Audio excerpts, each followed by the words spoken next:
Kepercayaan adalah jembatan yang menghubungkan jiwa-jiwa terpilih, namun, di bawah jembatan itu, seringkali tersembunyi jurang pengkhianatan. Selamat datang di channel Really Affecting.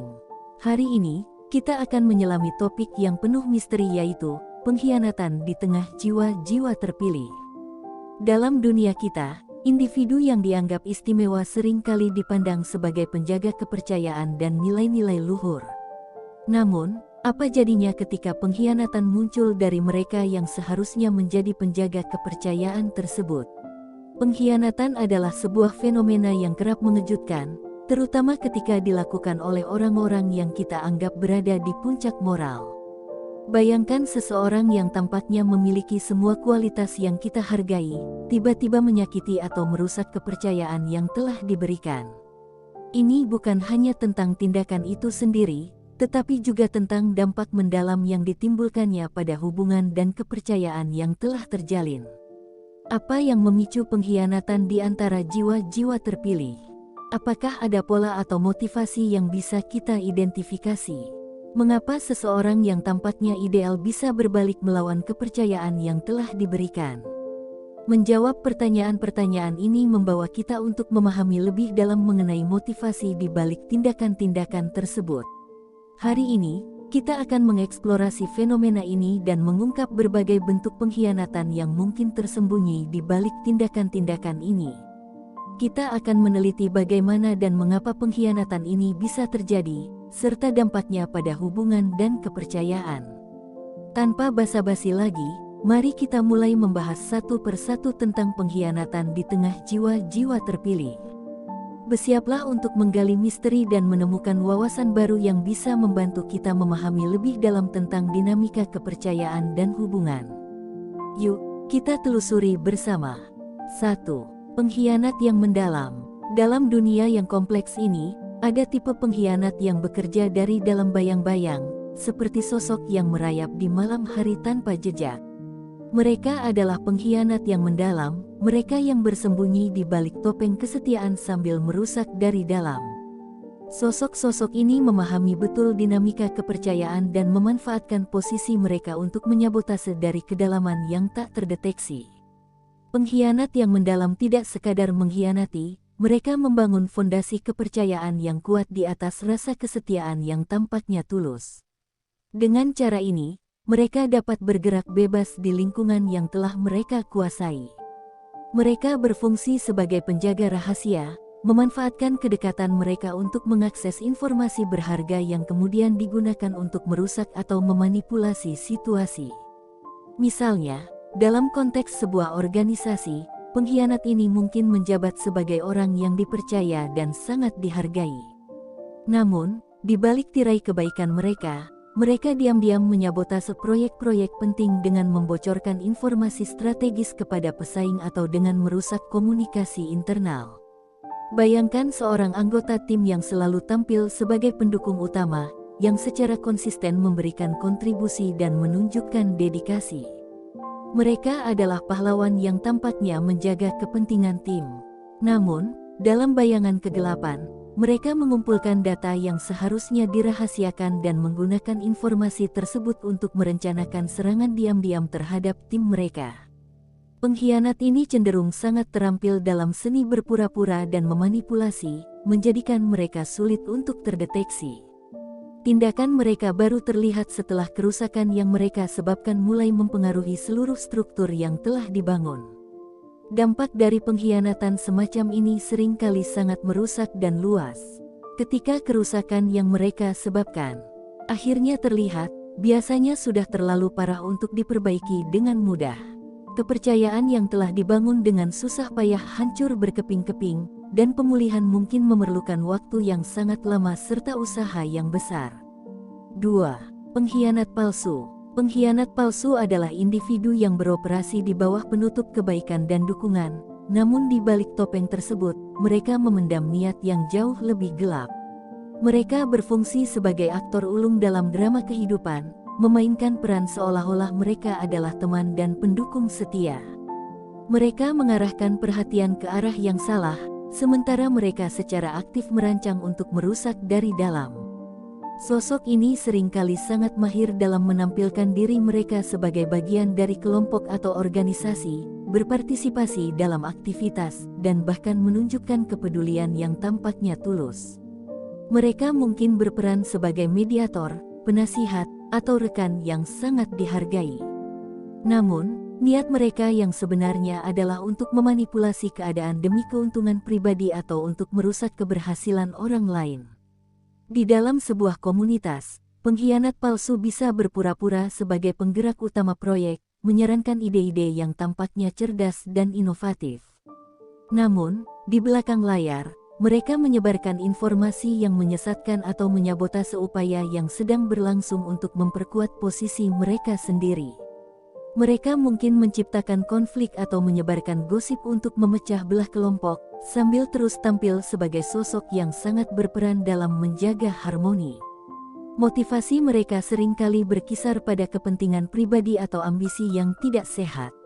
Mereka berusaha untuk mengumpulkan kekuasaan atau pengaruh dengan cara yang tidak etis, dan mereka melakukannya dengan sangat terampil sehingga seringkali sulit untuk membongkar niat mereka sampai kerusakan yang mereka timbulkan menjadi sangat jelas. Pengkhianat palsu adalah ahli dalam memainkan permainan jangka panjang, menyembunyikan agenda mereka dengan rapi hingga saat yang tepat untuk melancarkan serangan. 3. Pengkhianat karena cemburu. Di antara jiwa-jiwa terpilih, ada pengkhianat yang ditarik oleh bayang-bayang cemburu dan rasa tidak puas. Mereka adalah individu yang terbelenggu oleh rasa iri dan kemarahan terhadap pencapaian atau posisi orang lain. Ketika keberhasilan atau pengakuan diberikan kepada seseorang yang mereka anggap tidak layak, rasa cemburu ini dapat menggerakkan mereka untuk bertindak dengan cara yang merusak. Pengkhianat karena cemburu seringkali merasa bahwa pencapaian orang lain adalah ancaman terhadap keberhasilan mereka sendiri atau bentuk ketidakadilan yang harus dibalas. Alih-alih menghadapi rasa cemburu dengan cara yang konstruktif, mereka memilih untuk merusak atau menghancurkan pencapaian tersebut sebagai bentuk pelampiasan terhadap ketidakpuasan mereka. Misalnya, dalam konteks pekerjaan, seseorang yang merasa cemburu terhadap promosi yang diterima oleh rekan kerja mungkin mulai menyebarkan rumor jahat, menciptakan ketegangan, atau bahkan merusak proyek yang sedang dikerjakan oleh orang yang mereka cemburui. Mereka tidak hanya berusaha untuk merusak reputasi orang tersebut, tetapi juga mengalihkan perhatian dan sumber daya dari pencapaian yang sebenarnya layak dihargai. Motivasi dari pengkhianat jenis ini adalah emosi yang kuat, yang seringkali membutakan penilaian mereka. Mereka mungkin tidak menyadari sepenuhnya dampak dari tindakan mereka, terjebak dalam perasaan tidak puas dan kemarahan. Tindakan mereka, meskipun didorong oleh rasa cemburu, seringkali memiliki dampak yang jauh lebih luas, merusak hubungan, dan menciptakan konflik yang berkepanjangan. 4. Pengkhianat yang terjebak dalam kepentingan pribadi. Di antara jiwa-jiwa terpilih, ada sosok yang terperangkap dalam jaring kepentingan pribadi, mereka yang sangat terobsesi dengan ambisi mereka sendiri sehingga rela merusak hubungan dan kepercayaan untuk mencapai tujuan pribadi. Mereka melihat lingkungan di sekitar mereka sebagai alat untuk memajukan kepentingan mereka sendiri, tanpa mengindahkan kerusakan yang mungkin mereka sebabkan. Pengkhianat jenis ini sangat berbahaya karena mereka mampu menyamarkan niat mereka di balik penampilan kesetiaan dan dukungan. Mereka seringkali menampilkan diri sebagai orang yang sangat berkomitmen terhadap tujuan kelompok atau hubungan, sambil diam-diam merencanakan cara untuk memanfaatkan situasi untuk keuntungan pribadi mereka.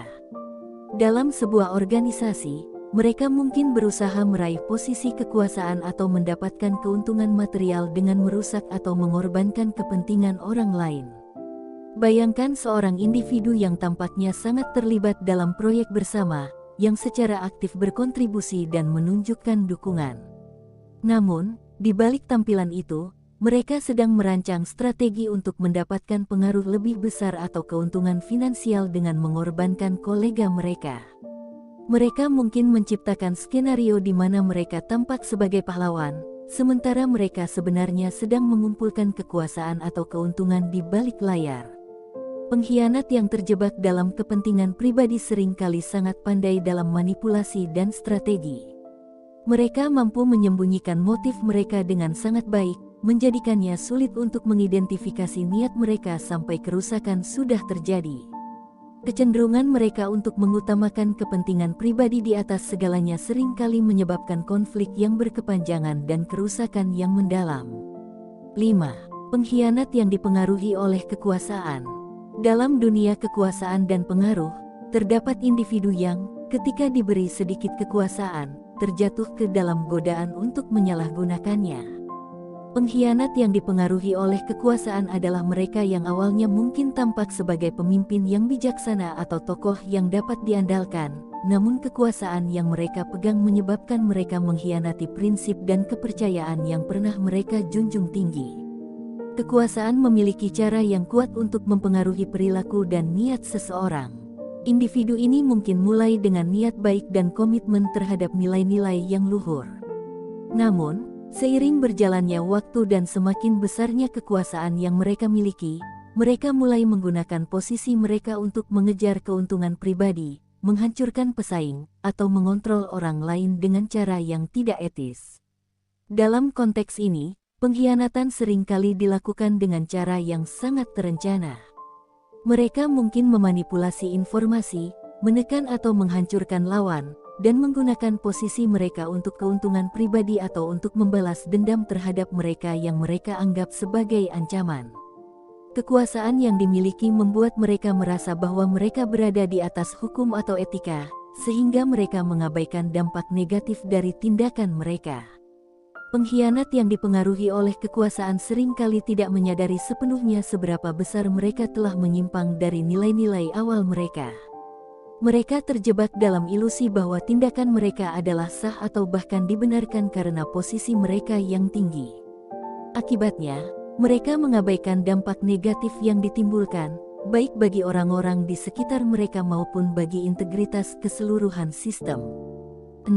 Pengkhianat yang didorong oleh balas dendam.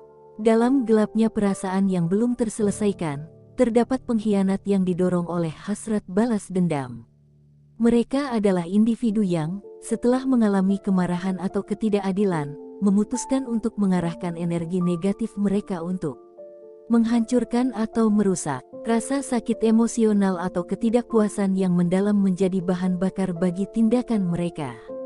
Pengkhianat yang didorong oleh balas dendam seringkali terjebak dalam lingkaran kebencian dan kemarahan. Mereka menganggap pengkhianatan sebagai cara untuk memperbaiki kerugian atau melampiaskan rasa sakit yang mereka alami. Tindakan mereka seringkali dilakukan dengan semangat dan keinginan untuk membuat orang lain merasakan penderitaan yang sama, dan mereka berusaha untuk menghancurkan atau merusak apa yang mereka anggap sebagai penyebab penderitaan mereka. Dalam sebuah hubungan atau komunitas, pengkhianat ini mungkin menyebarkan informasi merusak, menciptakan konflik, atau merusak reputasi orang yang mereka anggap bertanggung jawab atas penderitaan mereka. Motivasi utama mereka adalah untuk mendapatkan keadilan atau balas dendam, dan mereka mungkin tidak mempertimbangkan sepenuhnya dampak dari tindakan mereka terhadap orang lain atau terhadap hubungan yang ada. Pengkhianat yang didorong oleh balas dendam seringkali terjebak dalam emosi mereka, yang membutakan mereka terhadap konsekuensi dari tindakan mereka. Mereka mungkin merasa bahwa tindakan mereka adalah bentuk keadilan atau pembalasan yang layak, tetapi seringkali dampaknya jauh lebih merusak daripada yang mereka bayangkan. 7. Pengkhianat yang takut kehilangan kontrol. Di antara jiwa-jiwa terpilih, terdapat pengkhianat yang dipengaruhi oleh ketakutan akan kehilangan kontrol. Mereka adalah individu yang, ketika merasa posisi atau kekuasaan mereka terancam, cenderung melakukan tindakan pengkhianatan sebagai cara untuk mempertahankan kontrol dan kekuasaan mereka. Ketakutan ini bisa datang dari ancaman nyata atau hanya dari rasa paranoia dan kecemasan. Pengkhianat yang takut kehilangan kontrol seringkali terjebak dalam pola pikir defensif. Mereka mungkin mulai dengan niat baik, tetapi ketika ancaman terhadap posisi mereka muncul, mereka mulai melakukan tindakan yang merusak untuk menjaga kendali. Mereka bisa memanipulasi situasi, menghancurkan kepercayaan, atau bahkan menciptakan konflik untuk memastikan bahwa mereka tetap berada di posisi kekuasaan. Misalnya, Seorang pemimpin yang merasa terancam oleh pesaing atau perubahan dalam organisasi mungkin mulai merusak hubungan internal, menyebarkan informasi rahasia, atau memanipulasi orang-orang di sekitar mereka untuk mempertahankan kendali. Ketakutan mereka terhadap kehilangan posisi atau kekuasaan membuat mereka melakukan tindakan yang tidak etis dan merusak integritas kelompok atau organisasi. Pengkhianat yang takut kehilangan kontrol seringkali tidak menyadari seberapa besar ketakutan mereka mempengaruhi perilaku mereka. Mereka mungkin merasa bahwa tindakan mereka adalah langkah terakhir untuk mempertahankan posisi mereka, tetapi seringkali tindakan tersebut justru mempercepat keruntuhan atau kerusakan yang mereka coba hindari. Dalam perjalanan kita melalui dunia kepercayaan dan pengkhianatan, kita telah mengidentifikasi berbagai tipe pengkhianat yang dapat muncul di antara jiwa-jiwa terpilih. Dari pengkhianat yang mendalam yang merusak dari dalam bayang-bayang, pengkhianat palsu yang menyembunyikan niat mereka di balik penampilan baik, hingga pengkhianat yang dipengaruhi oleh cemburu, kepentingan pribadi, kekuasaan, balas dendam, dan ketakutan akan kehilangan kontrol. Semua ini memberikan wawasan penting tentang berbagai bentuk pengkhianatan. Masing-masing tipe pengkhianat ini memiliki motif dan metode yang berbeda, tetapi mereka semua dapat menyebabkan kerusakan yang mendalam pada hubungan dan kepercayaan. Dengan memahami karakteristik dan pola perilaku pengkhianat ini, kita dapat lebih waspada dan lebih siap untuk menjaga kepercayaan serta hubungan yang telah kita bangun. Dengan susah payah, sekian pembahasan mendalam tentang berbagai tipe pengkhianat di antara jiwa-jiwa terpilih. Semoga wawasan ini membantu kita untuk lebih berhati-hati dan memahami dinamika yang ada di sekitar kita. Jika Anda menemukan informasi ini bermanfaat, jangan lupa untuk memberikan like, komentar, dan subscribe agar tidak ketinggalan pembahasan menarik lainnya. Sampai jumpa di video berikutnya, di mana kita akan terus mengeksplorasi topik-topik menarik dan mendalam. Selamat melanjutkan perjalanan Anda dan tetap waspada terhadap setiap kemungkinan yang tersembunyi di balik wajah-wajah yang tampaknya terpercaya.